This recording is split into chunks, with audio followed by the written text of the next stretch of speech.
Merlin, who comes to save us. He will bring the people back to the old ways.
To používa aj Kristus, alebo Biblia, toto slovo nie je zázrak, ale znamenie.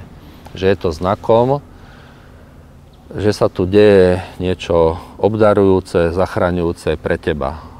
Ale nikomu neprikazujú, že máš veriť, že Boh ti to poslal. Keby sme mali hovoriť o zázraku, tak musíme byť veľmi opatrní. Musíme byť veľmi opatrní, lebo jednotná definícia zázraku ani neexistuje. A z teologického hľadiska neexistuje. A z toho prírodovedeckého hľadiska sa tomu vyhýbame, pretože pre nás zázraky sú tiež v úvodzovkách, ale len dočasné veci. To sú dočasne nepoznané záležitosti.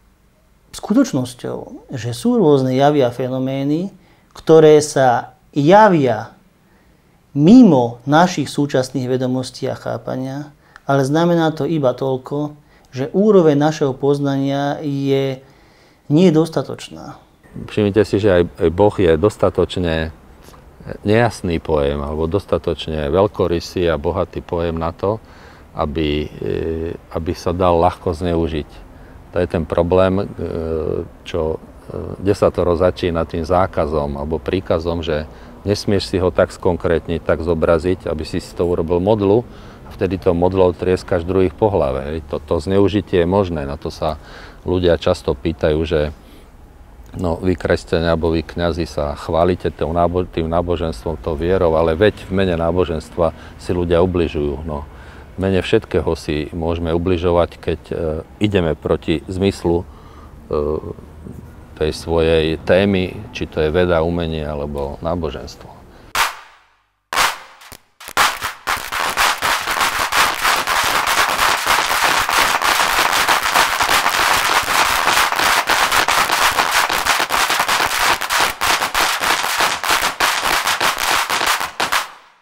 My vieme rozprávať, alebo lepšie povedané hapkať niečo o vesmíre ako odborníci, ako kozmologovia, vieme niečo hapkať od času 10 na minus 43 sekundy. To znamená, že tam máme medzeru medzi nulou a 10 na minus 43 sekundu máme nejakú medzeru. A to strašne láka teológov na to, aby povedali áno, tak tam je ten stvoriteľský akt Boha. To je prvé obrovské biele miesto pre toho Boha. Keby sme začali hovoriť o tých teologických otázkach, o stvorení vesmíru, o stvorení človeka, dostávame sa do úrovni hrubej hmoty. Čiže dostávame sa na úroveň polarity. V rámci tej polarity vždy môžeme nájsť rôzne útvary, či je to dobro, zlo, svetlo, tma, sucho, vlhko, pravý, ľavý. Ale oba tieto konce jednoho intervalu majú svoj obrovský zmysel a nie je možné ich v skutočnosti od seba oddeliť.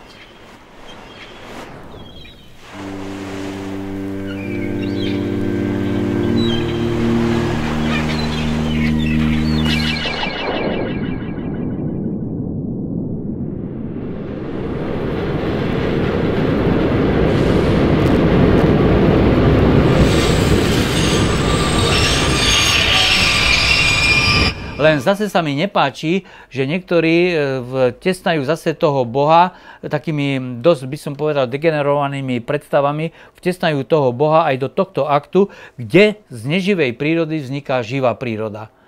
A keď to v stručnosti mám potiahnuť ďalej, potom existuje evolúcia ďalej, takže dostávame sa zase o pár miliárd od Big Bangu ďalej a po z evolučnej a darwinovskej teórie nám vyplýva, že zrazu prišlo tu niekde pred milión alebo niekoľkými rokmi, viac ako milión rokov dozadu, prišlo k tomu, keď by som to populárne povedal, keď tá hmota prehovorila.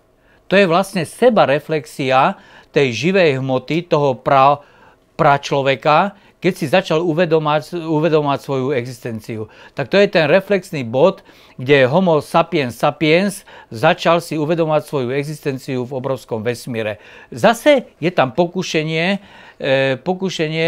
teológie vložiť ten stvoriteľský akt, že aha, teraz Boh stvoril duchovno, dušu človeka.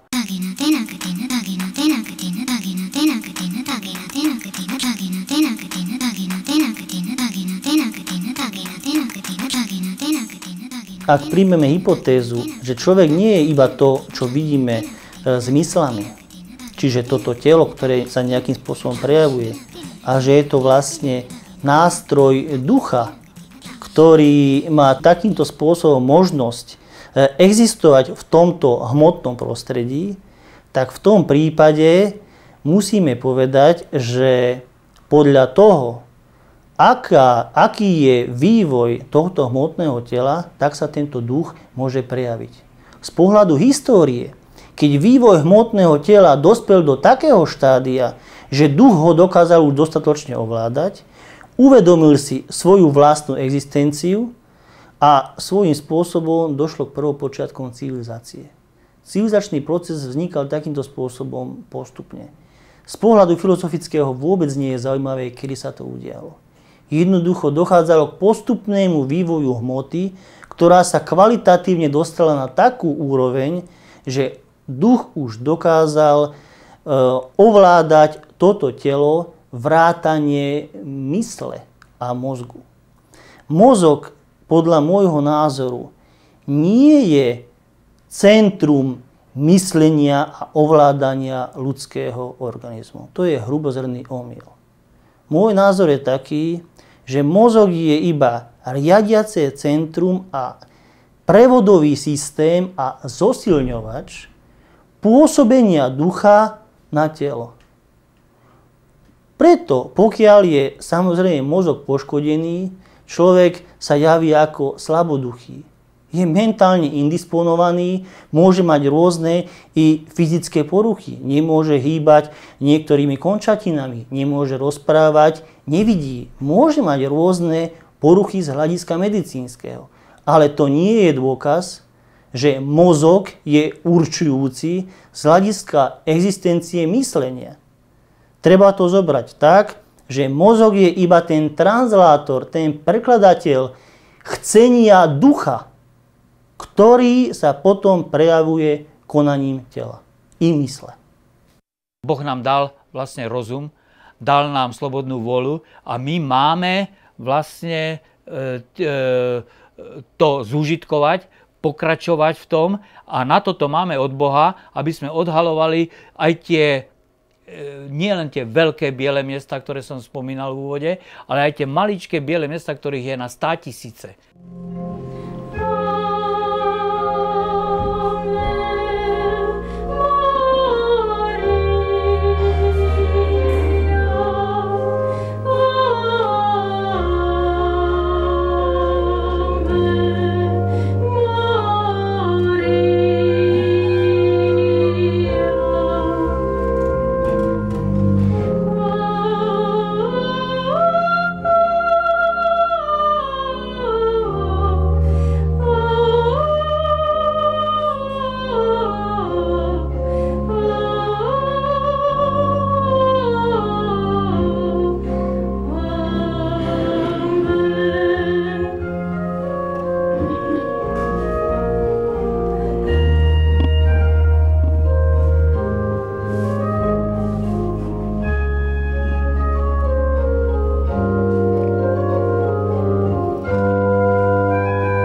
Pýtame sa, či to tým blízkym pomáha.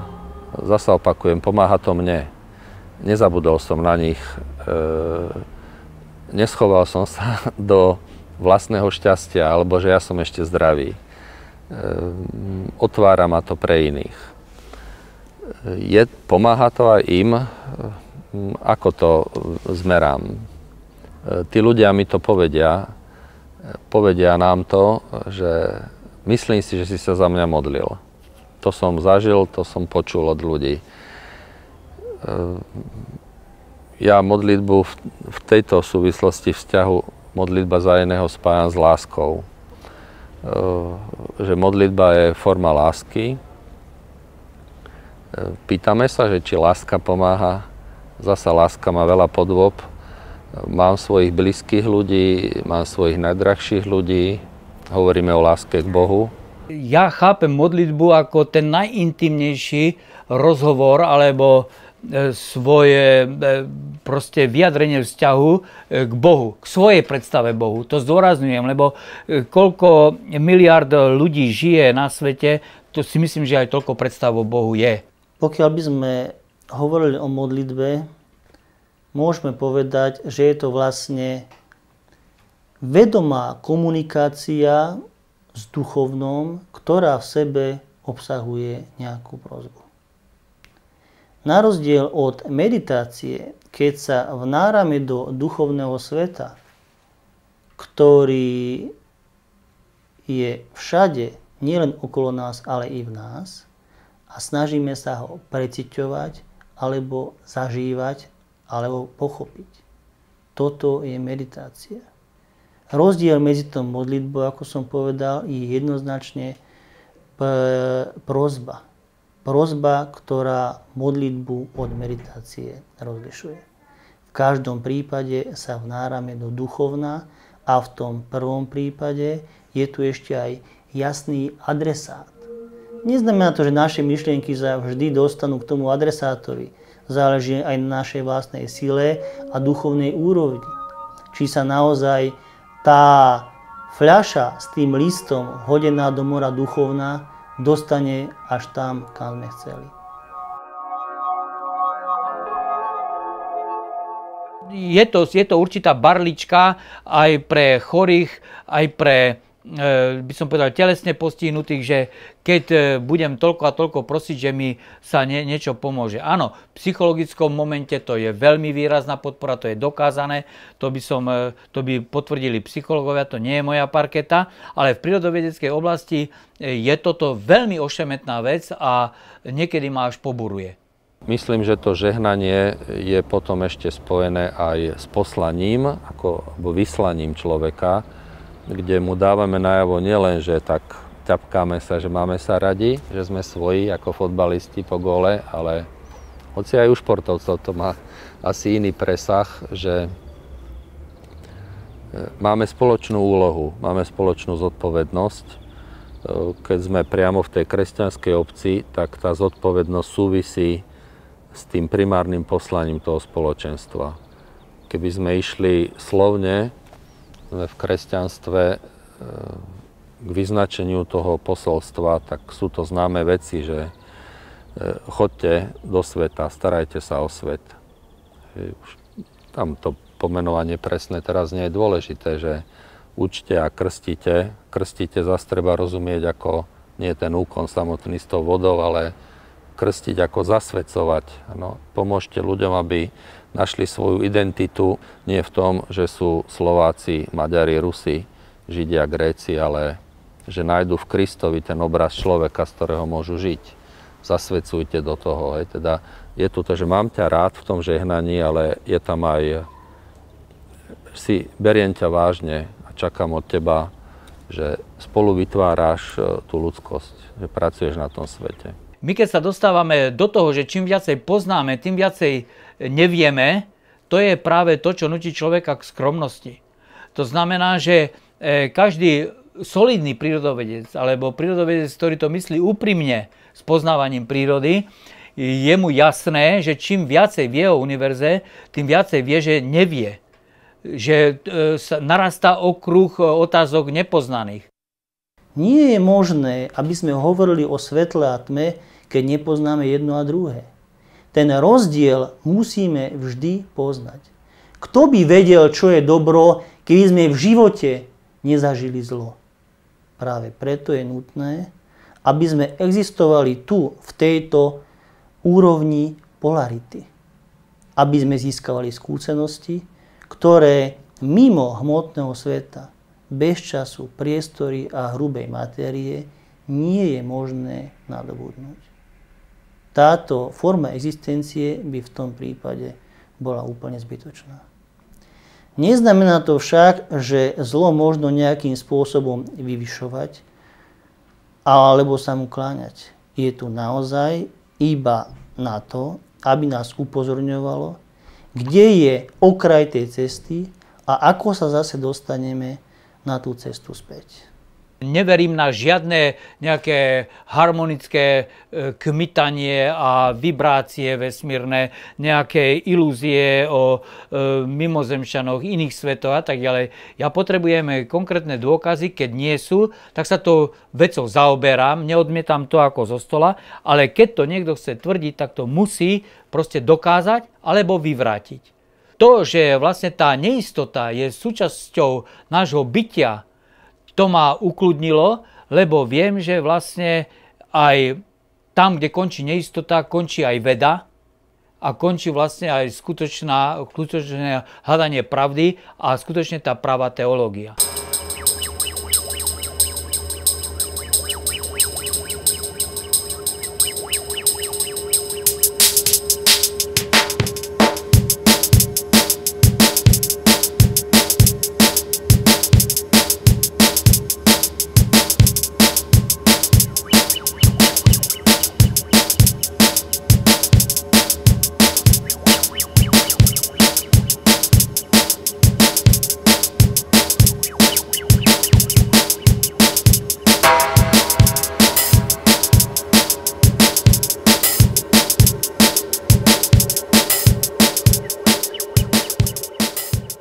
Myslím, že aj odpustenie, či medzi ľuďmi navzájom, alebo odpustenie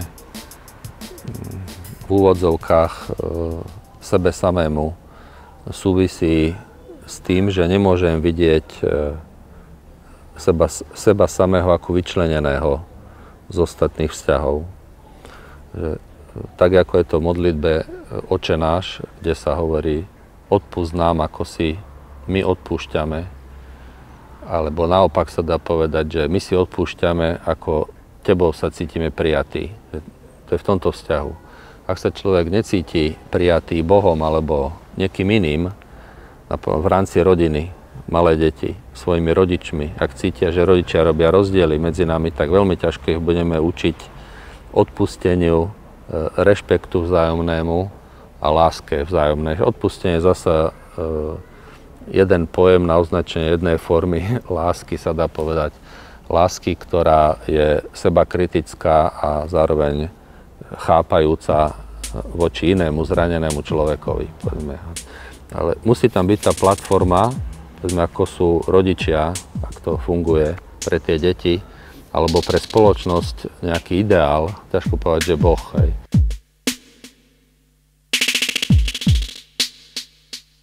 Ja znova opakujem, že táto predstava toho Boha medzier, ktorý len supluje, de facto ten Boh supluje naše nevedomosti a preto je to nebezpečné, pretože tieto nevedomosti môžu byť relatívne. Čo potom, keď tá veda svojim pokrokom urobí to a vytesná toho Boha v tých medzerách.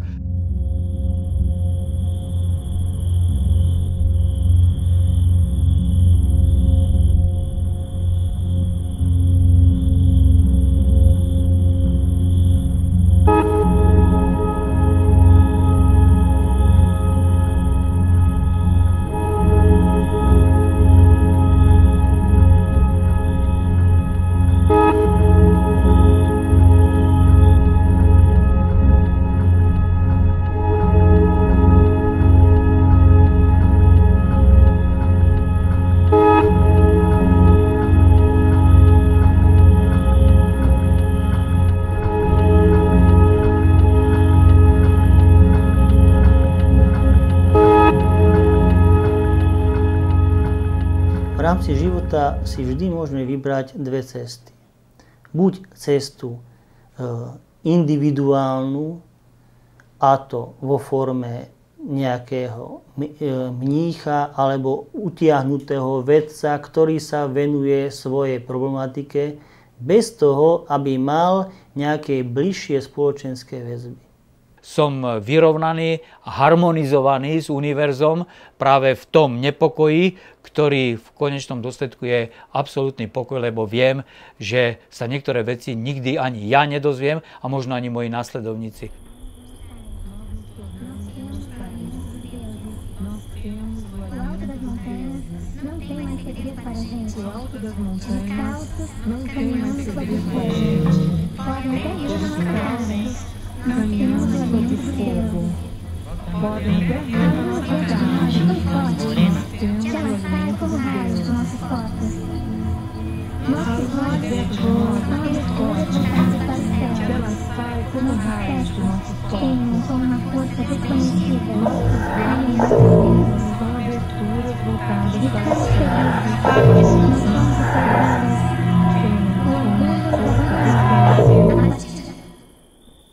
Potom je to tá druhá cesta, ktorá je podstatne príjemnejšia, a to je, že človek si nájde svojho životného partnera, s ktorým splodí deti a tým opäť dostáva svoje gény a v konečnom dôsledku svoje myšlienky do ďalších generácií, kde sa uplatňujú a takisto dochádza k ďalšiemu rastu poznania ako i duchovnej úrovne ľudstva. Oba tieto smery, či už postup samotársky alebo v rámci rodiny, však majú spoločnú lásku. Či už je to láska v rámci rodiny, alebo láska toho badateľa alebo vedca k poznaniu, prípadne láska mnícha k duchovnej bytosti, k Bohu. To sú všetko momenty, ktoré oba tieto smery prepájajú.